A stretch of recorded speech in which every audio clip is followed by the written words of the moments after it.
परमात्मा उनको संतान भी दे सकते थे पर नहीं दिया। कीचड़ में नहीं डाल सकते अपने माता पिता अपने बच्चों को, कीचड़ से निकाला करते हैं। तो वो कोई बहन उस नीमा को रात्रि के दिन सामने आई, चली गई 2 इंजेक्शन ला के। एक पुत्र से चाहिए था, भगवान ने यह क्या करी, तेरा संसार में साझा हो जाता है, लोग देखते नहीं कहें वो आ गया मनुष्य। तो वह सारी रात करवट बदलती रही बहन नीमा, और सुबह उठ कर उसके पति ने कहा कि चल स्नान करने चलते हैं, समय हो गया। उठकर चल पड़ी। रास्ते में, क्योंकि बेशक उन्होंने मुसलमान धर्म स्वीकार कर लिया था, लेकिन भगवान शिव को भुला नहीं पा रहे थे। रास्ते में अकेले आ रहे थे, नीमा फूट फूट कर रो रही थी कि हे भगवान शंकर, हे देव, हे महादेव, मुझ दासी को भी ये खिलौना दे देते, मेरा भी संसार में मुंह ऊपर को करके जीने का साधन बन जाता। अब मेरा जीना दुभर हो गया मालिक, आप क्या नहीं कर सकते, हमारी भूल को माफ़ करो, हम तो मूर्ख हैं, तुच्छ हैं, गलती बनी होगी भगवान। एक लाल दे देते, एक बच्चा दे देते, हमारा भी जीवन सुखी हो जाता। रोने लगी बुरी तरह, क्योंकि उस इंजेक्शन ताजे ताजे लगा रखे थे, वह लगा गई थी सामने कोई बावड़ी सी। तो नीरू कहने लगा कि देखो नीमा, यदि हमारी किस्मत में होते तो भगवान दे ही देते, किस्मत में हमारे भाग्य में है नहीं तो भगवान देंगे कहाँ से शिव जी।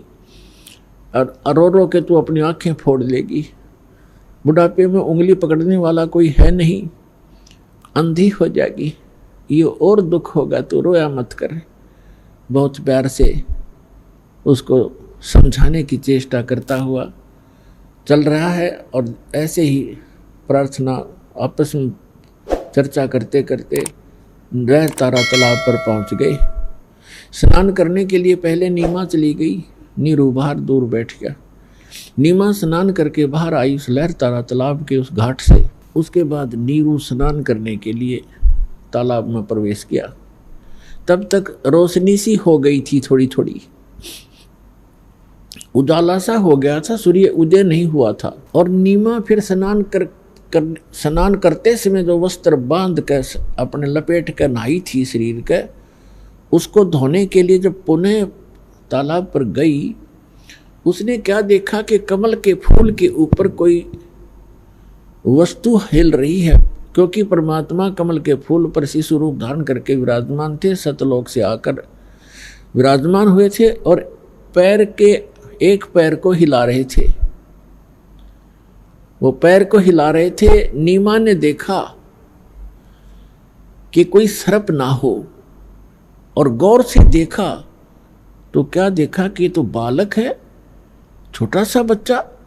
उसने अपने पति से कहा कि देखियो जी, कमल के फूल पर बालक है, देखियो उस कमल के फूल पर बालक लेटा है।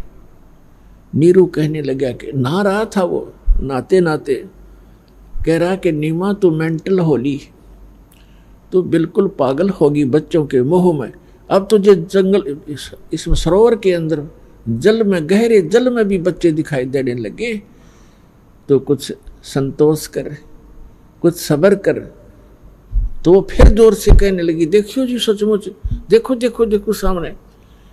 अब उसने सोचा देख तो लूं, या पागल किसको क्या कह रही है। उसने जो ही जिस तरफ वो संकेत कर रही थी ध्यान से देखा, तो सचमुच कमल के फूल पर बालक लेटा है।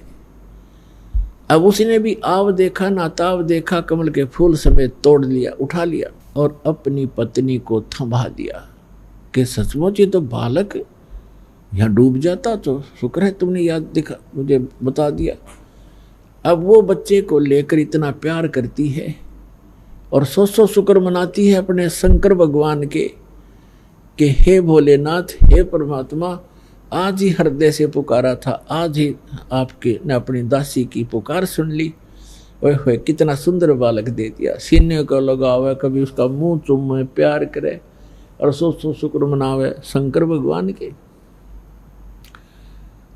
अपने आत्मा हमारे साथ ऐसे बना हुआ है, करता है सारा कुछ परम अक्षर ब्रह्म जो सर्वशक्तिमान है कबीर भगवान। और हमें जो कुछ भी यहाँ उपलब्धि हो रही है अपने संस्कार वश, उनका क्रेडिट हम देते रहे ब्रह्मा जी, विष्णु जी और शिव जी और अन्य देव देवताओं को। ये हमारी भूल थी। अब इस बच्चे को अपनी पत्नी को थमा दिया नीरू ने, और नीमा लेकर जल से बाहर आकर उसका प्यार करती है, कभी मुंह चूमती है, कभी सौ शुक्र मनाती है शंकर भगवान के। यहाँ गरीबदास जी महाराज परमात्मा से परिचित होकर सतलोक में भगवान को देखकर वहाँ के सुख और उनकी सामर्थ्य को देखकर वापस यहाँ छोड़े गए। तब उन्होंने कहा था, जगत का पेखना पेख्या, धनी का नाम न लेखा। जगत का पेखना पेख्या, धनी का नाम न लेखा। हम एक दूसरे को कहते हैं उसने ऐसे कर दिया, उसने ऐसे कर दिया। जो करने वाला धनी है, कुल मालिक है, उसका जिक्र भी नहीं करते, उसका नाम भी नहीं हमें मालूम। नीरू स्नान करके बाहर आया। अब नीरू ने सोचा कि पहले तो हमें मुसलमान बना दिया बाई फोर्स, बलपूर्वक। हमारा कोई मुसलमानों में अभी इतना मेल मिलाप नहीं है। हिंदू हमसे नफरत करते हैं। अब हम मुसलमान बनाए, दीन बदल दिया हमारा कोई बस नहीं चला। बतेरी गलानी है हमें, पर विवश से हम जाएं कहाँ। फिर उसने सोचा कि यदि आज हम इस बच्चे को लेकर जाएंगे तो नगर निवासी पूछेंगे किसका उठा लाए, कमबख्त हो तुम, इसकी माँ रो रही होगी, छोड़ के आओ, बताओ किस कहाँ से लाए हैं। वो स्वयं कल्पना कर रहा कि हमारे साथ ऐसी बीत सकती है, और बच्चा भी जाएगा और हमें देश से निकाला भी मिल जाएगा, नगर से निकाल दिया जाएगा। इस डर के कारण नीरू ने अपनी पत्नी को समझाया कि देखो हमारे साथ ऐसे ऐसे बन सकती है और हम कहीं के नहीं रहेंगे, बच्चा भी नहीं रहेगा। तो उसकी पत्नी कहती है कि जी मुझे नहीं मालूम, इस बालक ने मेरे ऊपर के जादू कर दिया, अब मैं इसके बिना प्राण त्याग दूंगी, मैं रह नहीं सकती, मैं इसके बिना जिंदा नहीं रहूंगी। तो नीरू ने कहा तो बिल्कुल पागल होगी, कुछ भी भविष्य का नहीं देखती हो। मैं कह रहा हूँ बच्चा भी नहीं रहेगा और हमें भी निकाल दिया जाएगा, घर से बेघर कर दिए जाएंगे। तो कुछ अकल से काम ले, रख दे इस बच्चे को यहीं पर। अपने पूरे जीवन में उस महापुरुष ने अपनी पत्नी की तरफ प्रथम बार हाथ किया था कि मैं तेरे थप्पड़ मार दूंगा, तू ज़्यादा मुंह लग गई है। मैं तेरी हर बात को मानता रहा कि ये जान करके इसको संतान नहीं है और इसकी आत्मा को दुख ना हो, और प्रत्येक बात को तेरी को स्वीकार करता रहा, लेकिन तू ज़्यादा हठी हो गई है, रख दे इस बच्चे को, नहीं मैं तुझे पीट दूंगा। बहुत दुखी होकर के उसने हाथ किया अपनी पत्नी की ओर, और वो टस से मस नहीं हो रही थी कि मार बेशक, बच्चा नहीं छोड़ूंगी। तब परमात्मा ने कहा कि हे मोमिन, मुझे ले चलो अपने घर, तुम पर कोई आपत्ति नहीं आएगी, मैं तुम्हारे लिए ही आया हूं। अब इस बात को देखकर उसने सोचा इस बालक में कोई भूत प्रेत पितर या कोई देव फरिश्ता कोई गण बोल रहा होगा और कहीं तुझे हानि ना कर दे। इस डर से वो चुप हो गया, डरा डरा सा चल पड़ा। घर पर आते ही लोगों ने देखा कि नीमा ये बच्चा कहाँ से लाए, कि कमल के फूल पर मिला, भगवान हमारे अल्लाह ने दिया।